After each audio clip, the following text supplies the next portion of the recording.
He was the mortal who defied death itself and became the god of medicine. This is the story of Asclepius. Asclepius was the son of the god Apollo and a mortal woman named Coronis.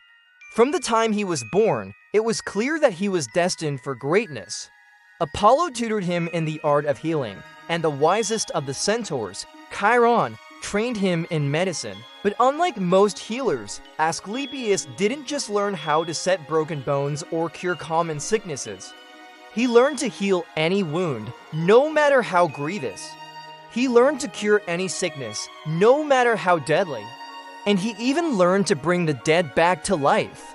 Now, this last power didn't stay hidden for long. You see, when someone would die, their soul would go to the underworld and become the domain of Hades, the god of the dead. And Hades wasn't too happy about this upstart mortal who was meddling in his affairs. So he went to Zeus, the king of the gods, and complained that Asclepius was cheating death out of its due and that something had to be done about it. Zeus, ever the fair-minded judge, decided to let Asclepius go free with a little warning, just in case. But Asclepius, being a total badass, didn't even flinch when Zeus threw a thunderbolt at him.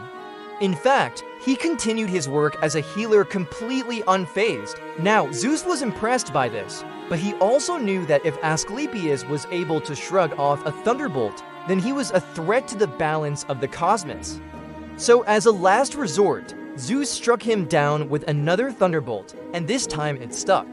When Apollo heard that Zeus had killed Asclepius, he was furious. He went to the Oracle of Delphi and demanded that the other gods vote on whether Asclepius should become immortal.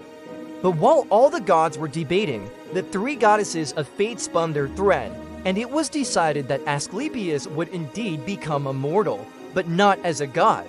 Instead, Zeus placed him among the stars as the constellation Ophiuchus, the serpent-bearer. Now, people on Earth looked up to the stars and saw a new constellation, and they asked the oracle who it was.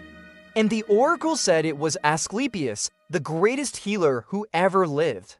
And so Asclepius became the god of medicine, and temples called Asclepians were built all across Greece, dedicated to his healing powers. The sick would come from all over to visit these temples, and they would leave offerings for Asclepius and sleep in his sanctuaries, hoping to be cured of their ailments by the morning. And to this day, we still honor Asclepius with the staff with a single serpent, a symbol of medicine. And that is the story of the one and only Asclepius. Hey, now you know a little more about Asclepius, the legendary hero. If you want to hear more about heroes from Greek mythology, then subscribe.